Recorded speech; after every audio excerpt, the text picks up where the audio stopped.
शव यात्रा। अमरपुर नाम के एक गांव में विमल हलवाई अपने 2 छोटे बच्चों और बीवी के साथ रहता है।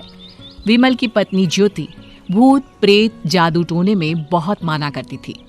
इसका बिल्कुल विपरीत विमल इन चीजों को दक्यानुसी माना करता था। रोज की तरह विमल अपने मिठाई की दुकान जाने के लिए निकलने की हड़बड़ी में होता है। मैं निकलता हूँ ज्योति, देरी हो जाएगी, दुकान भी खोलनी है मुझे। अजी ध्यान से, आज अमावस्या है। रास्ते में कोई कपड़ा या कुछ भी गिरा हो तो उसे लांग मत दीजिएगा, बगल से चले जाइएगा। अरे ऐसे तो तुम मुझे पागल ही कर दोगी क्या? हाँ, मैं नीचे देख कर चलूं कि सामने से कोई गाड़ी घोड़ा आकर मेरे ऊपर से चला जाए? दोनों हालत में तो मेरी ही मौत है। अरे क्यों सुबह सुबह इतनी अपसुगनी बातें कह रहे हो जी? मेरे गांव में तो ऐसा आंखों के सामने होता हुआ देखा है मैंने, इसीलिए कहती हूँ, वरना मुझे क्या, पड़ोसी को तो नहीं कहना चाहती मैं। पति हैं आप मेरे, इसलिए बोल रही हूँ। विमल अपनी मिठाई की दुकान चला जाता है। दुकान पर पहले से ही ग्राहकों की लंबी लाइन लगी हुई थी। ये लो, वहाँ ज्योति अमावस्या को लेकर परेशान है और आज तो हमेशा से ज्यादा ही लंबी लाइन लगी पड़ी है। अच्छी खासी बिक्री होगी आज। विमल दुकान खोलता है।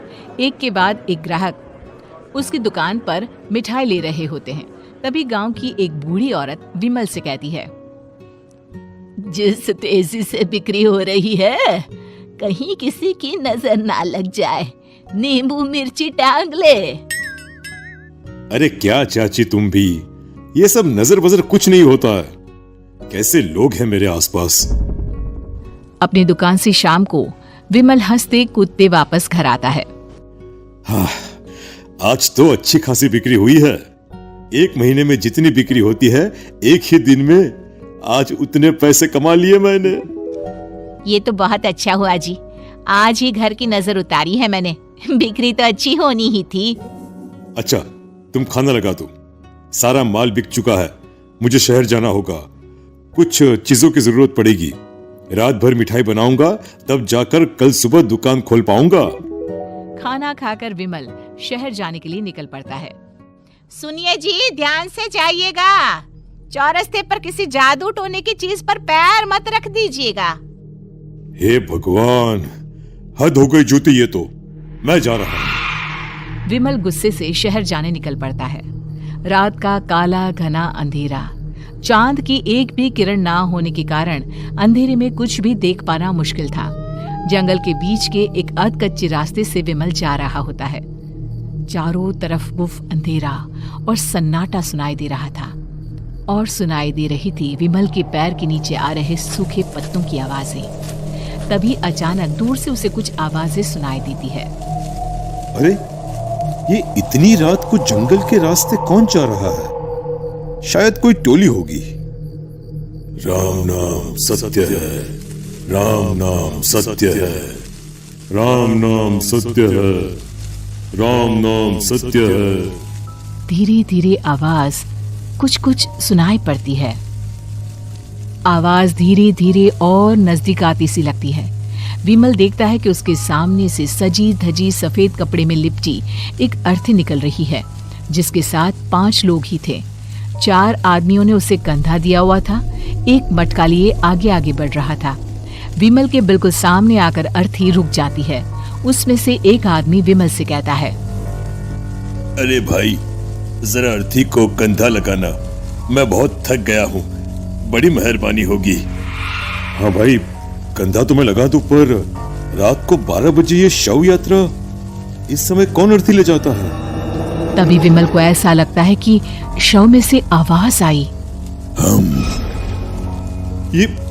ये आवाज।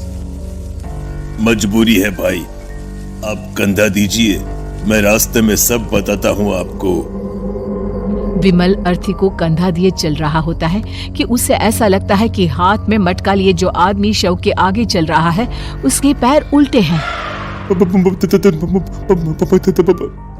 क्या हुआ भाई, हकला क्यों रहे हो? वो आपके साथी के पैर उल्टे। विमल अपनी बात पूरी भी नहीं कर पाता कि वो देखता है कि उस आदमी के पैर तो सीधे ही हैं। अरे नहीं, कुछ नहीं, मुझे शायद वहम हुआ होगा। धीरे धीरे सब आगे बढ़ रहे होते हैं। तब विमल को अचानक लगता है मटके में से एक हाथ बाहर आ रहा है। विमल घबरा जाता है। इसके पहले वो कुछ बोल पाता, कल्लू कहता है, मेरा नाम कल्लू है। हम 6 दोस्त थे, जिसमें से एक को तो तुम सोया हुआ देख रहे हो। इतनी पक्की दोस्ती थी कि जैसे हम सब सगे भाई हैं। पर किस्मत का कोई क्या कर सकता है। आज से 4 साल पहले एक नदी में हम सब नहाने गए थे, जिसमें डूबकर राजेश की मौत हो गई। किसी मजबूरी के कारण हमें उसकी अर्थी को रात को ही शमशान घाट ले जाना पड़ा। हम 5 उसे ले जा रहे थे। 4 साल पहले आप 5 में मैं कुछ समझा नहीं।